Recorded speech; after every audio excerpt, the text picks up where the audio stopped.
तो अभी तक हमने मौखिक रूप में जाना एक प्रयोग के द्वारा कुछ सामग्री को लेकर कि बिना क्लोरोफिल के प्रकाश संश्लेषण की प्रक्रिया संपन्न नहीं होती है। अब आप मेरे साथ बनिए। अब इस प्रयोग को एक वीडियो के द्वारा हम लोग देख लेते हैं ताकि बात पूरी क्लियर हो जाए। फिर इसके बाद इसका लिखित भी हम लेंगे कि किस तरह इसको दर्शाएं ताकि हम परीक्षा में भर भर के नंबर ले सकें। तो चलिए शुरू। गर्म हो रहा है तो आप देख रहे होंगे गर्म के दौरान एक चीज़ देख रहे होंगे क्या कि ये जो पहले अल्कोहल का जो रंग था रंगहीन था, अब देखिएगा कि ये अल्कोहल का रंग है उसमें कुछ बदलाव आएगा अर्थात वो भी हरा होना शुरू हो जाएगा। तो हरा ऐसा क्यों होगा? क्योंकि ये जो क्रोटन के पत्ता में जो क्लोरोफिल था उसका रंग हरा होता है। अब उस क्लोरोफिल को अल्कोहल क्या करेगा? अपने अंदर सोख लेगा। तो जितनी मात्रा में क्लोरोफिल होगा उतना ही मात्रा में अल्कोहल अपने अंदर सोखेगा और उतना ही मात्रा में क्या होगा? हरा होगा। मतलब कम क्लोरोफिल कम हरा, ज़्यादा क्लोरोफिल ज़्यादा हरा। चलिए देखते हैं। गर्म हो रहा है, गर्म हो रहा है, हो रहा है, यहाँ भी गर्म हो रहा है। अब देखिएगा क्रोटन के पत्ता बिल्कुल उजला हो। प्रिय विद्यार्थी आप सबको राधे राधे। राधे राधे प्रिय विद्यार्थियों, आप सबको हमारे YouTube चैनल में बहुत बहुत स्वागत है। आज हम इस क्लास में प्रकाश संश्लेषण की संपूर्ण प्रक्रिया को किस रासायनिक समीकरण द्वारा व्यक्त किया जाता है उसको जानेंगे। साथ ही साथ हम ये भी जानेंगे कि प्रकाश संश्लेषण के संपूर्ण प्रक्रिया में किन किन पदार्थों के अति आवश्यक है, अर्थात सीधे तौर पर बोले तो वे कौन कौन से पदार्थ हैं जिनकी अनुपस्थिति में अर्थात जिसको न रहने पर प्रकाश संश्लेषण की प्रक्रिया संपन्न नहीं होगी। दूसरी भाषा में बोले तो आखिर वे कौन कौन से पदार्थ हैं यदि वो न रहे तो पौधे भी अपना भोजन स्वयं नहीं बना सकते हैं। तो चलिए आप लोग मेरे साथ बने रहिए और इस चीज़ को देखिए। आ रहे हैं स्क्रीन पर, यहाँ बोला है कि संपूर्ण प्रकाश संश्लेषण की प्रक्रिया को रासायनिक समीकरण डैश द्वारा सूचित किया जाता है। तो सूचित करने के लिए हम तो अभी एक ही बार में कर देंगे सूचित। देख लीजिए कैसे सूचित कर रहे हैं। तो 6CO2 + 12 H2O इक्वल टू बोले तो यहाँ एरो है क्लोरोफिल और यहाँ आपका हो गया सूर्य का प्रकाश। ठीक है, अभिक्रिया करें तो क्या मिलता है? आपको मिलता है C6H12O6 + H2O + O2। यहाँ 6 आपका रहेगा ऑक्सीजन के 6 अणु रहेंगे और जल के भी 6 अणु रहेंगे। ठीक है, तो बस दर्शाने के लिए तो जैसे बोला है संपूर्ण प्रकाश संश्लेषण की प्रक्रिया को रासायनिक समीकरण डैश द्वारा व्यक्त किया जाता है। तो हमने दर्शाने के लिए यहाँ पर दर्शा दिया, लेकिन इससे भी आगे होकर कुछ और काम होना चाहिए। क्या होना चाहिए कि जैसे कि इसको जानने की कैसे संभव हो पाता है। ठीक है, तो यदि आप सबको पता हो तो इसके पिछले क्लास में हम सब ने प्रकाश संश्लेषण की संपूर्ण प्रक्रिया को विस्तार द्वारा समझा था और उसमें हमने देखा था कि प्रकाश संश्लेषण की जो प्रक्रिया होती है वो वे 2 चरणों में संपन्न होती है। पहला चरण में क्या होता है कि पादप के जो जड़ होते हैं, हम जानते हैं पादप के जड़ के जाइलम उत्तक के द्वारा पादप जल को ग्रहण किया होता है, बोले तो H2O को ग्रहण किया होता है। और पादप के पत्तियों में जो छोटे छोटे छिद्र होते हैं बोले तो रंध्र या एस्टोमाटा, उस रंध्र या एस्टोमाटा के द्वारा पादप कार्बन डाइऑक्साइड को क्या किया होता है? तो ग्रहण किया होता है। तो कुल मिला के देखिए जी, मान लीजिए आपका पादप हो गया, तो पादप अपने रंध्रों के द्वारा CO2 बोले तो कार्बन डाइऑक्साइड और जड़ के द्वारा क्या किया है? ग्रहण किया है, जल को ग्रहण किया। ठीक है, तो चूंकि प्रकाश, जैसे कि मैंने बोला प्रकाश संश्लेषण की जो प्रक्रिया होता है 2 चरणों में संपन्न होता है, तो उसको एक बार देख ले, फिर यहाँ पूरे चीज़ हम बढ़िया से जान पाएंगे। चलिए देखते हैं। तो पादप जो है जड़ के द्वारा जल को ग्रहण किया है और पादप के पत्तियों में क्लोरोफिल ऑलरेडी पहले से मौजूद है। तो प्रकाश संश्लेषण के चरण 1 में हम देखते हैं जो क्लोरोफिल होता है, क्लोरोफिल जो होता है वे क्या करता है, सूर्य के प्रकाश को अवशोषित करके, सूर्य के प्रकाश के अवशोषित करके उसको ऊष्मा ऊर्जा में बदल देता है। किस ऊर्जा में? तो हम कहेंगे कि ऊष्मा ऊर्जा में, बोले तो ऊष्मीय ऊर्जा में, ऊष्मीय ऊर्जा में इसको क्या कर देता है, बदल देता है। ठीक है, पहला चरण में देखना है क्या हो रहा है कि क्लोरोफिल सूर्य के प्रकाश को ऊष्मीय ऊर्जा में बदल दिया। अब ये ऊष्मीय जो ऊर्जा है, बोले तो ऊर्जा, ऊष्मा क्या करता है, जल के साथ अभिक्रिया करके, बोले तो जल के अणु को 2 भाग में टूटता है, H2 प्लस O2 में।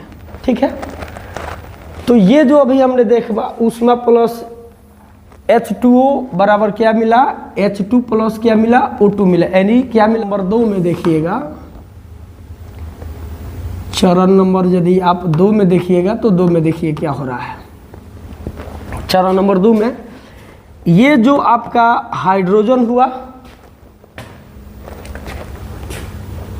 यह हाइड्रोजन अब क्या करता है, चूंकि पादप पत्तियों के द्वारा कार्बन डाइऑक्साइड को ग्रहण किए होता है, अब यह हाइड्रोजन कार्बन डाइऑक्साइड से अभिक्रिया करके आपको देता है C6H12O6। फिर इतना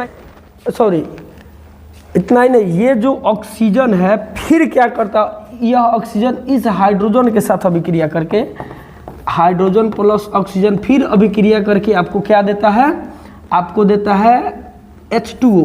क्या देता है जी, H2O देता है। और कुछ ऑक्सीजन जो हाइड्रोजन से नहीं मिल पाया होता है, वो क्या करता है, फिर रंध्र के द्वारा वो स्वतंत्र रूप में रहकर रंध्र के द्वारा क्या होता है, बाहर निकल जाता है। ठीक है जी, तो हमने देखा कि संपूर्ण प्रकाश संश्लेषण की प्रक्रिया 2 चरणों में होता है। चरण नंबर 1 में क्लोरोफिल क्या करता है, सौर विकिरण, बोले तो सौर ऊर्जा को ऊष्मीय ऊर्जा में बदल देता है और यह ऊष्मीय ऊर्जा जल के अणु को 2 भाग में H2 प्लस O2 में तोड़ देता है। फिर जो H2 होता है वह कार्बन डाइऑक्साइड के साथ और ऑक्सीजन के साथ, H2 हो जाता है, होता है कार्बन डाइऑक्साइड और O2 के साथ। ठीक है, कार्बन डाइऑक्साइड के साथ अभिक्रिया करके आपको कार्बोहाइड्रेट देता है, बोले तो इसको हम ग्लूकोज भी कह सकते हैं, चूँकि ग्लूकोज क्या है, तो कार्बोहाइड्रेट के सरल अणु को ग्लूकोज कहते हैं। ग्लूकोज आपको देता है, उसके बाद जल देता है, और जो ऑक्सीजन हाइड्रोजन से नहीं मिल पाया होता है वह स्वतंत्र रूप में फिर पादप के उसी रंध्र द्वारा कहाँ निकल जाता है, बाहर निकल जाता है। तो ये रहा 2 चरण में, प्रकाश संश्लेषण की प्रक्रिया 2 चरण में संपन्न हुआ। अब इस दोनों चरण को हम एक ही बार में, यहाँ क्या बोला है, संपूर्ण प्रकाश संश्लेषण की प्रक्रिया को, रासायनिक समीकरण संपूर्ण माने पूरे को किसके द्वारा दर्शाया जाता है, तो 6CO2 प्लस 12H2O एरो में आ जाएगा। और एरो आप जानते होंगे कि प्रतिफल की दिशा को दर्शाता है। यहाँ हो जाएगा आपका क्लोरोफिल और नीचे होगा सूर्य के प्रकाश। तो अब हमको क्या मिला, तो मिला C6H12O6 प्लस 6H2O प्लस क्या मिला, 6O2 मिला। ठीक है, तो मुझे भरोसा है कि आपने इस चीज़ को समझा होगा। कि क्या समझा होगा, तो हमने समझा कि संपूर्ण प्रकाश संश्लेषण की प्रक्रिया को किस रासायनिक समीकरण द्वारा व्यक्त किया जाता है। नेक्स्ट है, हम लोग देख रहे हैं प्रकाश संश्लेषण प्रक्रिया के लिए आवश्यक पदार्थ। देख पा रहे हैं, प्रकाश संश्लेषण प्रक्रिया के लिए आवश्यक पदार्थ या घटक, मतलब कि इसके कहने का मतलब है कि वे कौन कौन सी चीज़ होंगे जिसके उपस्थिति में प्रकाश संश्लेषण की प्रक्रिया संपन्न होगा। ठीक है, तो मैं आपको बता दूं, प्रकाश संश्लेषण की प्रक्रिया के लिए आपको आवश्यक पदार्थ में आएगा, जिसे हमने देखा इसके समीकरण में देखा था, CO2 प्लस H2O, यहाँ था क्लोरोफिल, यहाँ था सनलाइट। ठीक है, और संतुलन किया था, संतुलित किया था, तो हमको यहाँ मिला था, क्या मिला था देखते हैं। यहाँ 6 था, यहाँ 12 था, और C6H12O6 6H2O प्लस 6O2। तो यहाँ देख रहे हैं ये क्या है, सूर्य प्रकाश संश्लेषण की संपूर्ण प्रक्रिया है। यहाँ देखिए अभी इस पूरी प्रक्रिया में किस किस चीज़ की जरूरी पड़ रहा है, तो यहाँ देख रहे हैं हम कार्बन डाइऑक्साइड की जरूरी पड़ रहा है, जल की जरूरी पड़ रहा है, क्लोरोफिल की जरूरी पड़ रहा है, और सनलाइट की जरूरी पड़ रहा है, बोले तो सूर्य की प्रकाश की जरूरी पड़ रहा है। तो ऐसे आपको हो सकता है कि परीक्षा में 1 नंबरिया में पूछ ले कि प्रकाश संश्लेषण के संपूर्ण प्रक्रिया में कौन से घटक या कौन से पदार्थ अनिवार्य अथवा आवश्यक नहीं है। तो 4 गो दिया रहेगा, जिसमें से 3 तो होगा और 1 जो नहीं होगा उसके साथ आपको टिक मारना है, ठीक है। तो विश्वास है कि आपको ये भी समझ में आ गया होगा। चलते हैं आगे। यहाँ देखिए एक चीज़ और आपको बताया गया कि क्लोरोफिल अणु जो होता है प्रकाश संश्लेषी का इकाई माना जाता है। जैसे 1 नंबरिया में भी आ सकता है कि प्रकाश संश्लेषी का इकाई निम्नलिखित में से कौन है। जैसे आपको देगा सूर्य के प्रकाश, क्लोरोफिल, कार्बन डाइऑक्साइड, ठीक है, उसके बाद आपको जल देगा। तो आपको किसके साथ जाना है, तो जाना है क्लोरोफिल के साथ, ठीक है। चलिए आगे चलते हैं, क्या बोल रहा है। तो यहाँ प्रश्न हमसे किया गया है कि एक प्रयोग द्वारा दर्शाए कि क्लोरोफिल प्रकाश संश्लेषण के लिए आवश्यक है। या फिर ये जो क्वेश्चन किया गया, क्वेश्चन को ऐसा भी कह सकता है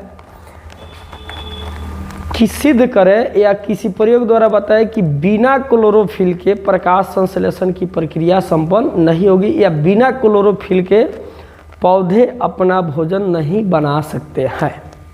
क्वेश्चन आपको समझ में आ गया होगा। तो चलिए अब इसको प्रयोग द्वारा हम लोग प्रूफ करते हैं कि क्लोरोफिल जो है प्रकाश संश्लेषण के लिए अति आवश्यक है। बने रहिए आप। हाँ, तो इस प्रयोग को दर्शाने के लिए हमको कुछ आवश्यक सामान चाहिए। क्या चाहिए, तो आपको किसी भी प्रकार की चित्तीदार पत्ती चाहिए। किसी भी पौधा का कोई चित्तीदार पत्ती आपको मिल जाए तो ज़रूरी है। अब रहा सवाल कि सर जी यहाँ किसी भी पादप की चित्तीदार पत्ती का ही होना क्यों ज़रूरी है।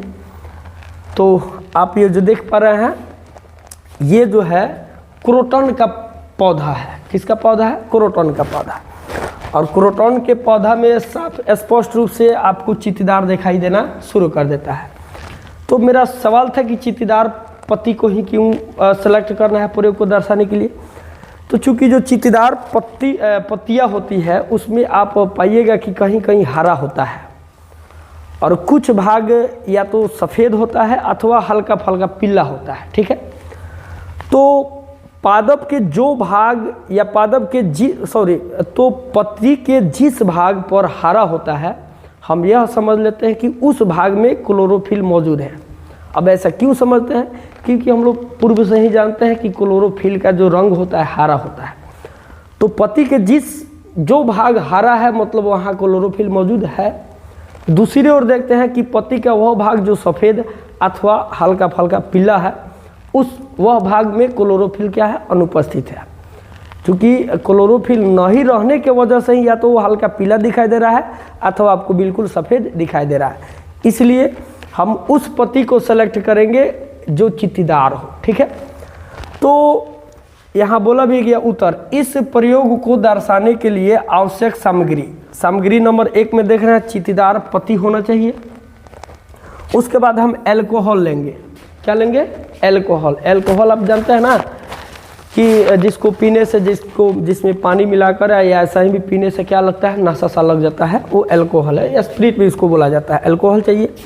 उसके बाद आयोडीन सॉल्यूशन चाहिए। आपको क्या चाहिए, आयोडीन सॉल्यूशन। आयोडीन सॉल्यूशन बोले तो आयोडीन का जो घोल होता है उसको चाहिए।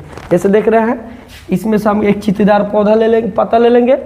उसके बाद ये आप जो देख रहे हैं ये क्या है, आपका एल्कोहल है। क्या है, एल्कोहल है। और ये आप देख रहे हैं ये आयोडीन का सॉल्यूशन है, अर्थात इस बोतल में देखिएगा तो केवल आयोडीन का ही घोल है, बोले तो आयोडीन का बूंदे है, ठीक है। उसके बाद बोला है 3 अलग अलग पात्र चाहिए। 3 अलग अलग आपको क्या चाहिए, पात्र चाहिए।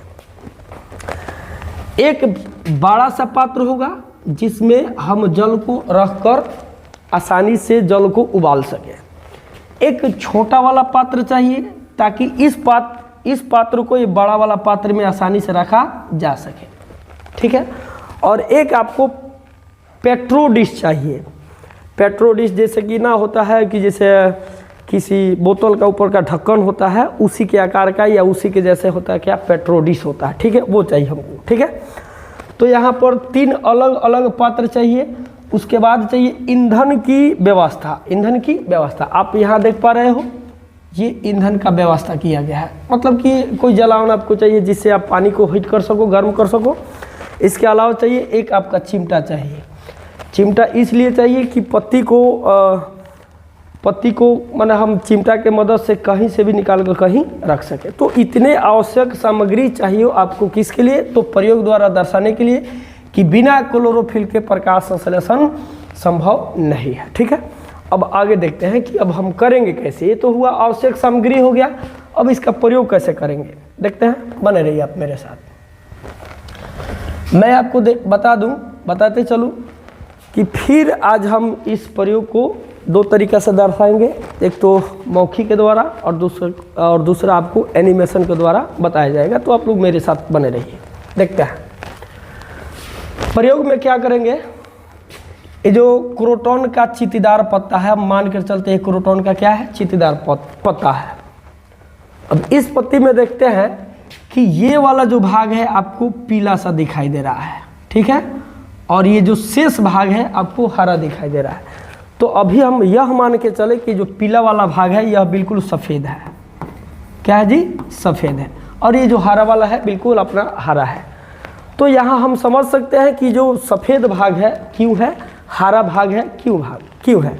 पत्ती हालांकि एक ही है, हरा इसलिए है क्योंकि यहाँ क्लोरोफिल है। क्लोरोफिल हम इसलिए मान रहे हैं क्योंकि हम जानते हैं कि क्लोरोफिल पादप की पत्तियों में पाए जाते हैं और उसका रंग क्या होता है, हरा होता है, ठीक है। तो ये हरा है मतलब यहाँ क्लोरोफिल मौजूद है, यहाँ सफ़ेद है मतलब यहाँ क्लोरोफिल मौजूद नहीं है। क्योंकि क्लोरोफिल यदि होता तो यह भी भाग हमको क्या दिखाई देता, हरा दिखाई देता, ठीक है। अब हमने यहाँ मान लिया, क्या करेंगे, ये जो क्रोटॉन का पत्ता है इसको हम धो लेंगे। धोने के बाद में क्या करेंगे, गौर से ध्यान देंगे। धोने के बाद में हम क्या करेंगे, ये जो पात्र है इस पात्र में हम जल लेंगे। इस पात्र में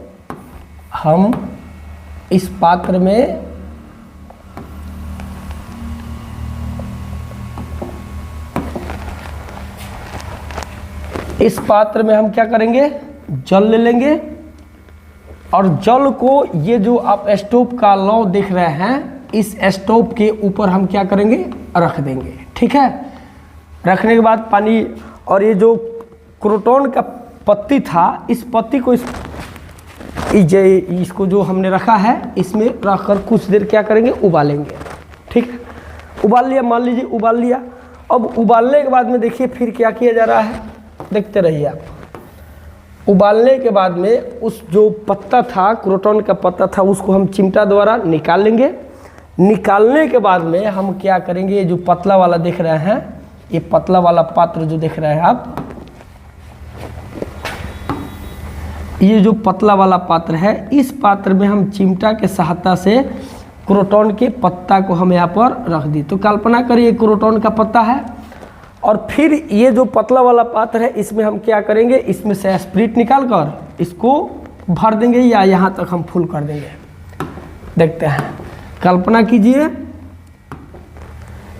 कीजिए कि ये क्या है, एल्कोहल है, ठीक है जी। आपने देखा हमने क्या किया, एक अन्य पात्र में एल्कोहल रखकर उसमें क्रोटॉन के पत्ती को इसमें डाल दिया। डालने के बाद में उसको कैसे करेंगे, अब देखते हैं इसको भी। आप यहाँ जो व्यवस्था देख रहे हैं, देखिए इस नली में हमने क्या किया था, क्रोटॉन के पत्ता को लिया था, किसमें तो, और इसमें क्या किया था, एल्कोहल के भी बूंद को हमने माने एल्कोहल भी डाला था। अब डालकर इसको क्या करेंगे, हम देख रहे हैं ये लैंप है, ये जल रहा है और इस जो पात्र है, बड़ा सा पात्र, इसमें पानी है और इसी पानी में इस पात्र को जिसमें अल्कोहल था और अल्कोहल में क्या रखा था, तो क्रोटन का पत्ता रखा था, उसको इसमें हम रखेंगे।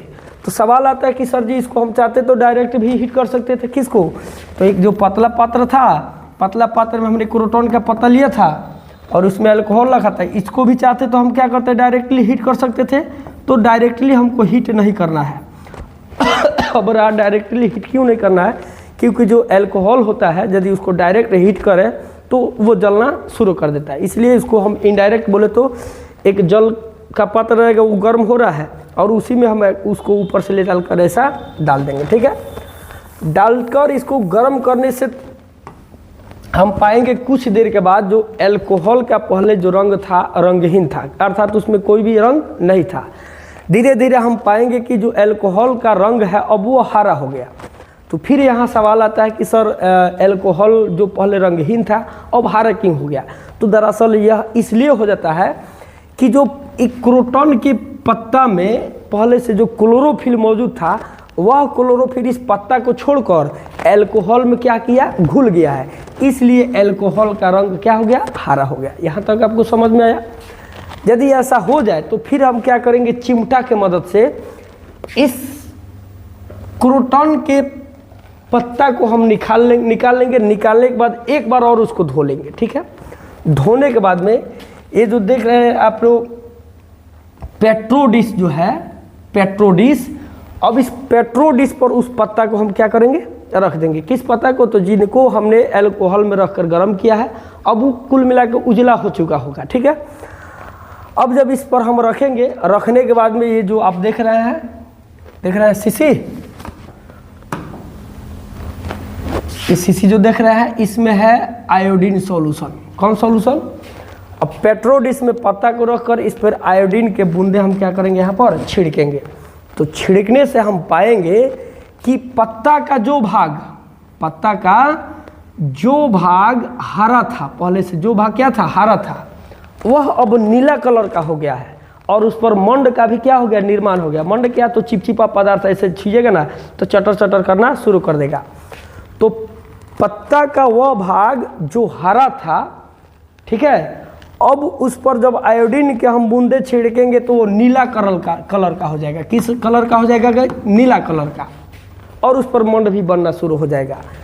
साथ ही हम देखेंगे पत्ता का वह भाग जो सफ़ेद था, उस पर किसी भी प्रकार का नीला रंग नहीं बना और ना ही उस पर मंड का भी निर्माण हुआ है। मंड बोले तो चिपचिपा पदार्थ। तो इससे साबित हो जाता है, हाँ अब ध्यान दें कि इस वाला भाग में, इस वाला बोले तो जो पहले से हरा था, बोले तो जहाँ पहले से क्लोरोफिल मौजूद था, वह भाग आयोडीन के प्रभाव से नीला हो गया तथा उस पर मंड का भी निर्माण हुआ। पादप पतिया का वह भाग, मतलब पत्ता का वह भाग जो सफ़ेद था, अर्थात जहाँ क्लोरोफिल मौजूद नहीं था, वहाँ आयोडीन का कोई प्रभाव नहीं पड़ा है। बोले तो वहाँ इस भाग, ये जो देख रहे हैं यह भाग नीला नहीं पड़ा है और साथ ही साथ इस पर मंड का भी निर्माण नहीं हुआ। तो यहाँ स्पष्ट हो जाता है कि वास्तव में बिना क्लोरोफिल के प्रकाश संश्लेषण की प्रक्रिया संपन्न नहीं होगी। ठीक है, यह जानकारी किसने दिया, किसकी वजह से, तो आयोडीन की वजह से। जहाँ नीला हो गया, बोले तो जहाँ मंड का निर्माण हो गया उस भाग में प्रकाश संश्लेषण की क्रिया हो रहा था, और जहाँ क्लोरोफिल नहीं था वहाँ ना तो मंड बना और ना ही इस भाग का रंग में कोई परिवर्तन आया। तो इससे साबित हो जाता है कि बिना क्लोरोफिल के प्रकाश संश्लेषण की प्रक्रिया संपन्न नहीं होती है। अब इसको हम एक एनिमेशन के द्वारा समझते हैं, तो आप लोग मेरे साथ बने रहिए। तो अभी तक हमने मौखिक रूप में जाना एक प्रयोग के द्वारा कुछ सामग्री को लेकर कि बिना क्लोरोफिल के प्रकाश संश्लेषण की प्रक्रिया संपन्न नहीं होती है। अब आप मेरे साथ बनिए। अब इस प्रयोग को एक वीडियो के द्वारा हम लोग देख लेते हैं ताकि बात पूरी क्लियर हो जाए। फिर इसके बाद इसका लिखित भी हम लेंगे कि किस तरह इसको दर्शाएं ताकि हम परीक्षा में भर भर के नंबर ले सकें। तो चलिए शुरू करते हैं। जैसे कि हमने कुछ आवश्यक सामग्री लिया था, पहले उस आवश्यक सामग्री को आपको स्क्रीन पर दिखाया जाएगा, फिर कैसे कैसे प्रयोग किया गया है उसको आप देखते रहिएगा, बने रहिए। ये क्या है जी? ये क्रोटन का पौधा है और क्रोटन के ये पत्ती हो गई, इसी पत्ती को लेना है। पत्ती को क्यों लेना है, फिर उधर भी बताया गया था मौखिक रूप में कि चूँकि जो क्रोटन के पत्तियाँ होती है उसमें चित्तीदार दिखाई देता है, स्पष्ट जो चित्ती होता है वो स्पष्ट नज़र आता है। और ये चित्ती इसलिए नज़र आता है कि क्रोटन के पत्ती में कुछ भाग ऐसे होते हैं जहाँ क्लोरोफिल मौजूद होता है और कुछ भाग ऐसे होते हैं जहाँ क्लोरोफिल मौजूद नहीं होता है। तो क्रोटन के पत्ते में जहाँ क्लोरोफिल मौजूद होते हैं वहाँ का भाग हरा दिखाई देता है। हरा क्यों? क्योंकि हम जानते हैं क्लोरोफिल का रंग हरा होता है और हरे के ही इसी वजह से पत्तियों का रंग हरा दिखाई देता है।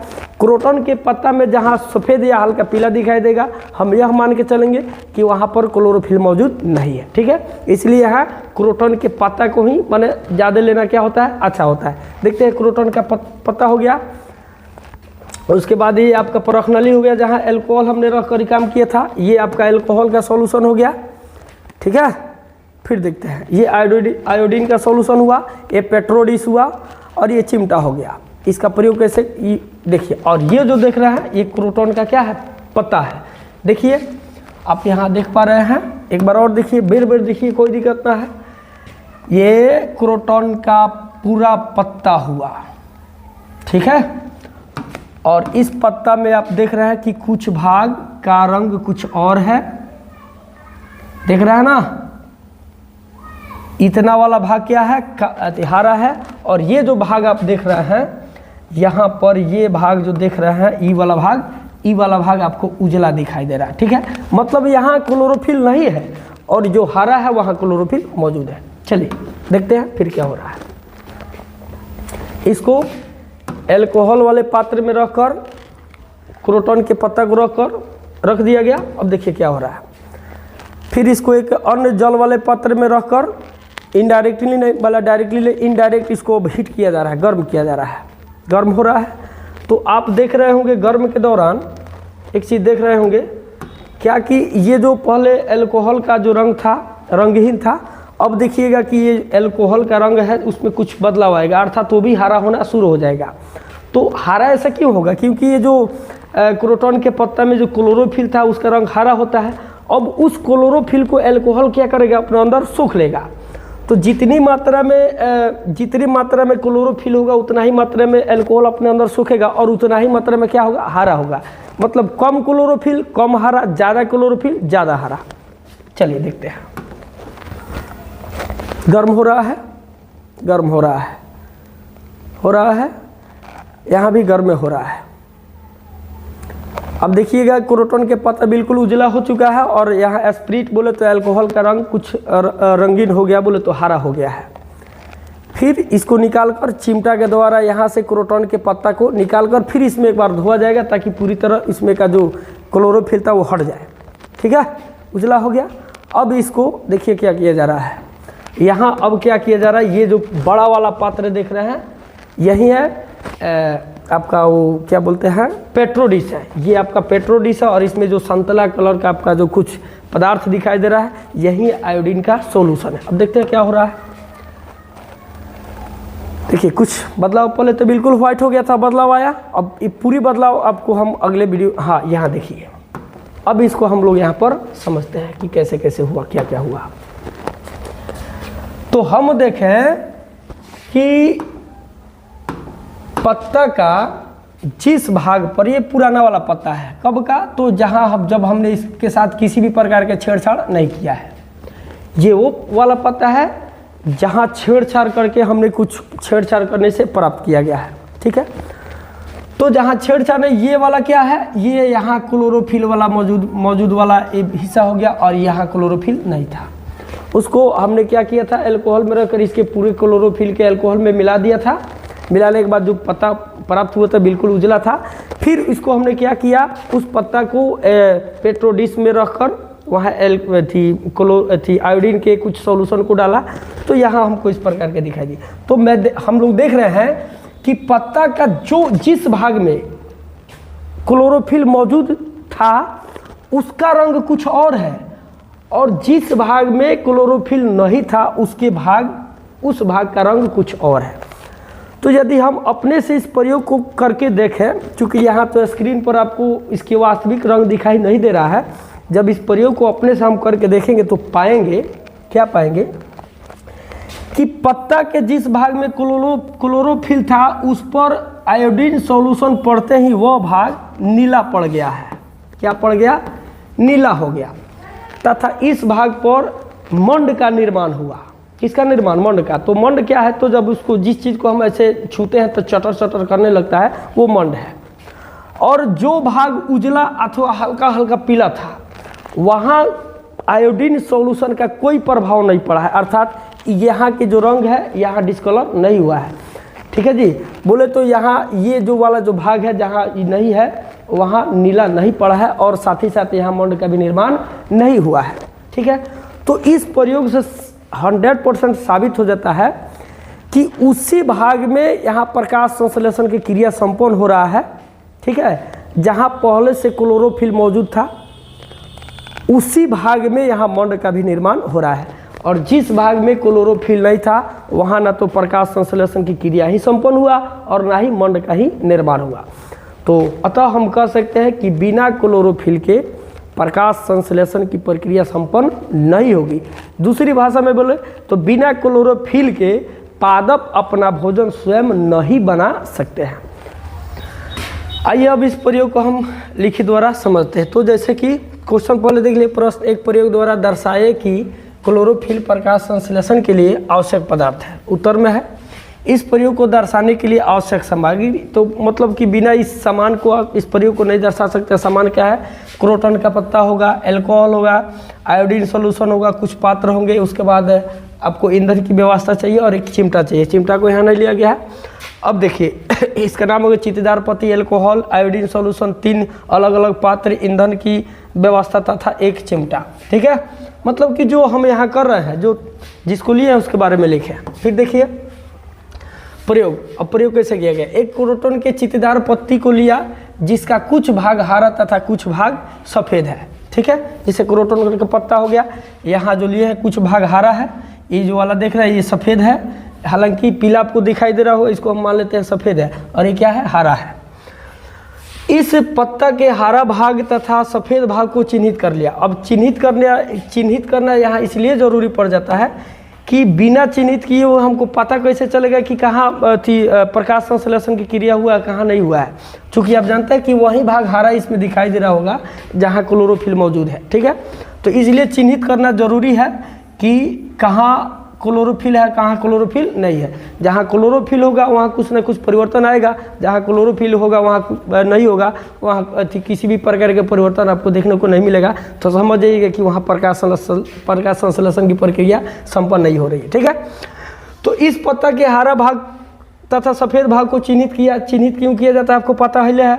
इसके बाद पत्ता को साफ करके जल में रख कर कुछ देर तक उबाला। हालांकि वीडियो में पत्ता को अलग से जल में नहीं उबाला गया, लेकिन आप ऐसा ही लिखिएगा क्योंकि 2 बार उबालना जरूरी भी होता है।